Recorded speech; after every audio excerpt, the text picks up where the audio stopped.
Hello everybody and welcome to a brand new video. Today we are back. Doctor Who is back. Doctor Who Flux, Series 13, Chapter 1, The Halloween Apocalypse. Today is going to be my initial reaction/review of the episode. We're going to try and break down all the key details and the bits that I liked, the bits that I didn't like, and that's going to be that. However, there will be an hour-long discussion, theory-based podcast episode, which I'm going to be uploading on my Spotify, Spill Your Beans, every Wednesday, talking about the latest Doctor Who episode. So, if you want to have a really in-depth idea of my thoughts on the episode, as well as my own personal theories after I've had the chance to give it a rewatch, then you can check that out every Wednesday from now on. Link will be in the description below.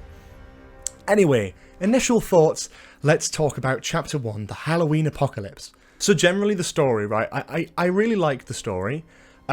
I was a little bit confused at first because it threw you into it and there's a lot going on. But actually, the one thing I've wanted from Doctor Who for years is genuinely something new, something different, something refreshing. The general argument here will be that they did cram a lot, and they did cram a lot into it. But I don't think it didn't work. I don't know if it was a huge success. I need to give it a rewatch. I need to really bring together my thoughts, but generally I loved what they did with all these different characters, like a starting point, especially the ending of the episode, cutting between all these characters, even the old guys from like older Liverpool who were in like one scene right at the beginning, they got a thing at the end. There's all these new characters that I'm really not going to remember the names of, but I really love the way they're setting up many different storylines in this. There's a lot to go off, especially with the Division. Obviously, we had a lot of information from the Timeless Children last series with the Doctor's past. A lot of people like that, a lot of people don't. Totally up to you, but they're going with it, and they're definitely hammering down on it for this series as well. Already referencing the Division now, when the, is it Swarm, I think, was locked up, and the woman came and she had the gun, and it was exactly the same as Joe Martin's gun and Gat's gun from Fugitive of the Judoon, which is actually mad. I noticed that straight away, and then the Division was name dropped. Jodie's looking for stuff about the Division, which is quite interesting. So I'm fairly certain now that we're probably going to see Joe Martin by the end of the series. I'm fairly certain that we're going to get some big answers, some big stuff answered. But generally, the story introducing the Weeping Angels, the Sontarans, Carvanista, as well as all these other little side characters as well. A really, really solid job, considering it was done in 50 minutes. And it's a 6-part story, so episode 1 doesn't have to be its own thing. I quite like the style of it. It's different, it's new, it might not be for everyone, but for me personally, if they carry on the momentum of what they've started, I'm down. I'm fully down for it. The episode ending with a big apocalypse kind of thing, the whole universe ending, felt real. It felt like high stakes. Like usually when Doctor Who goes, oh, it's the end of the universe and leaves it on a cliffhanger, it's a bit naff. But honestly, I think this is Jodie's best series opener, by far, already. Maybe I'm a bit biased because I've just come out of it, so again, check out my Wednesday podcast for a full, insightful description of what I thought about the episode, but my initial reaction is Jodie's strongest opening and probably one of her best episodes already. If the series manages to carry this momentum, I am totally down. The humour was pretty good. I love John Bishop. Oh, actually, I tell you what, we'll talk about characters now, actually, separately. First of all, the Doctor, Jodie Whittaker, again, stepping up. I feel like she stepped up again from the previous series. I said that last year, that she stepped up from Series 11 to Series 12. I feel like she stepped up again from Series 12 to Series 13. I thought she did a really good performance here. A lot of good humour. Love the Scottish bit at the beginning with the joke about Peter Capaldi. That's great. That's a nice little reference. There's loads of references that are handled really well. The more emotional bits are handled quite well. The more funny bits are handled quite well. She's not, like, perfect. Like, some of the dialogue across all the characters generally does feel a little bit clunky. But that's me nitpicking. I think that's one thing that kind of took me out of it. Like, some of the dialogue was a little bit clunky, here and there, admittedly. However, it has to be said, it didn't drag me out of it that much. With Jodie and the characters in general, not just Jodie Whittaker's dialogue, don't you worry. I think the writing is basically standard with the Chibnall era. It does feel stepped up, it does feel different in seeing new characters such as Vinder as well. There was some interesting stuff there. But I think generally with the Doctor, she's pretty solid, she's great, and I'm hoping that her performances will get even better as the series progresses. It still feels like a huge step up from Series 12 to 13. So, yeah, that's right. And yeah, I'm loving her style. Mandip Gill is Yasmin Khan. Great to see her back. It's nice to have most of the episode just her and the Doctor before Dan gets introduced. It felt very natural the way Dan was introduced as well, which I quite like. But yeah, Mandip had a lot of room to shine here. A lot of conversations, more emotional moments, trying to get the Doctor to talk about why she's looking for this guy, etc. Again, hiding secrets, a little bit like Series 12, you know, but keeping very much a lot to herself. That's kind of Jodie's character here. There's a lot of good moments that Mandip was allowed to do in this, and I think Yaz is growing on me, admittedly. I think it's a shame that we haven't had just her in 13 for a bit longer, because actually I would have loved to have seen some of the adventures there. Even just a couple of specials here and there, I would have loved to have seen more from them two as a TARDIS team.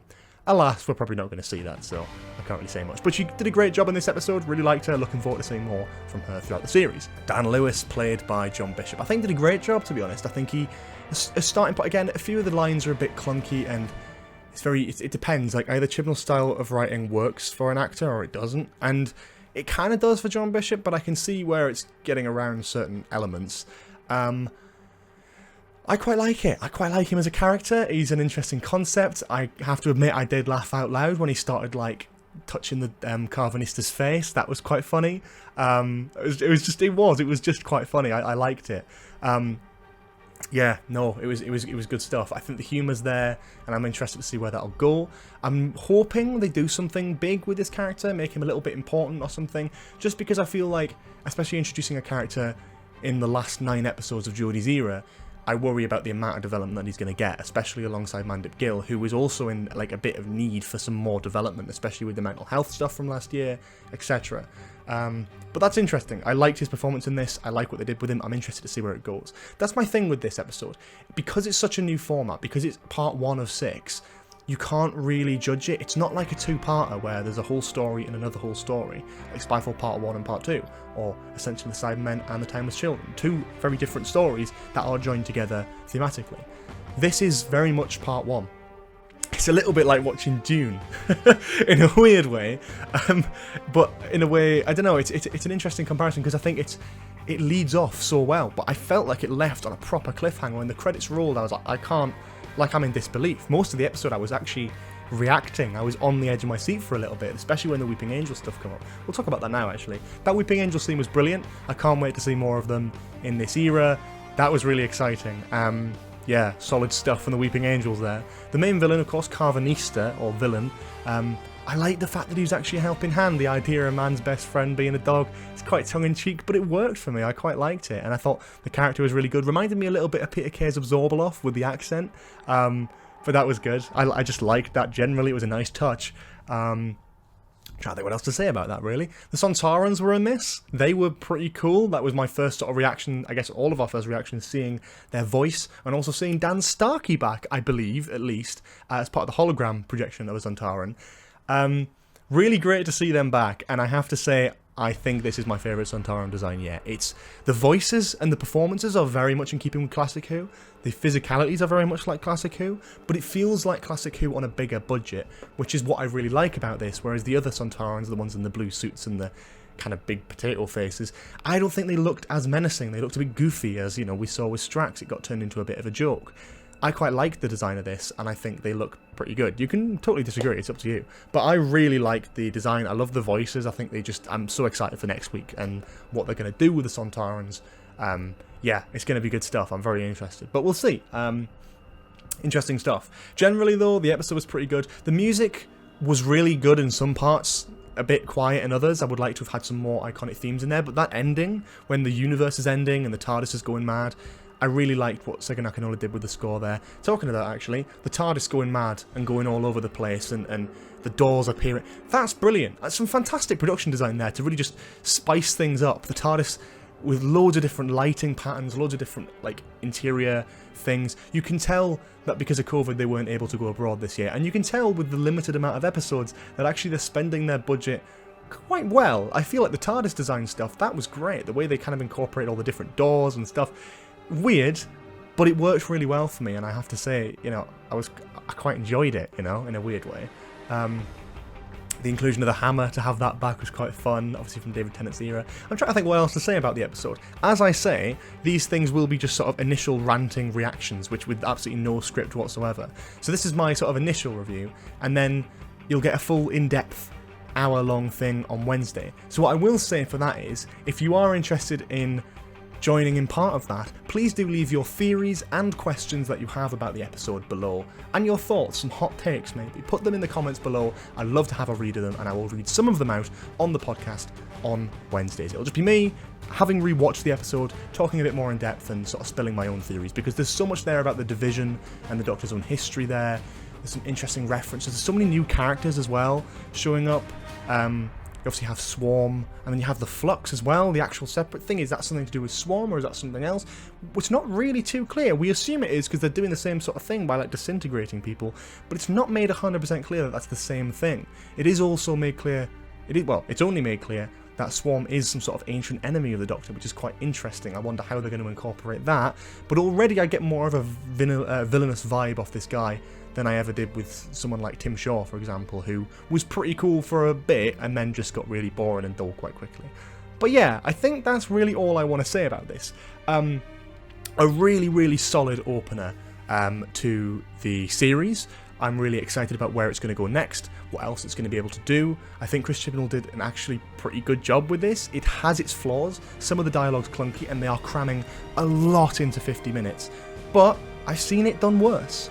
I've seen it done worse in the rest of Doctor Who, but I've also seen it done worse in Chibnall's era.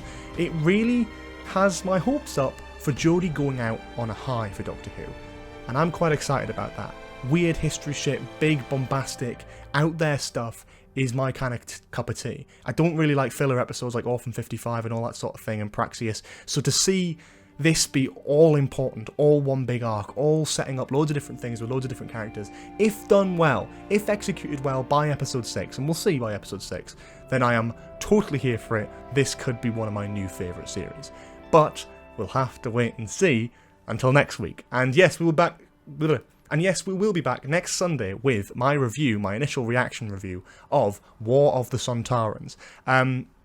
Once again, I keep mentioning it, but my podcast, Spill Your Beans, we do film reviews every week, but every Wednesday we're going to be doing a Doctor Who special episode, where I'll sit there, I'll get my initial thoughts out of the way like I have today, and then have a proper in-depth review of the episode every Wednesday, with your guys' theories, your guys' questions, my own theories, etc.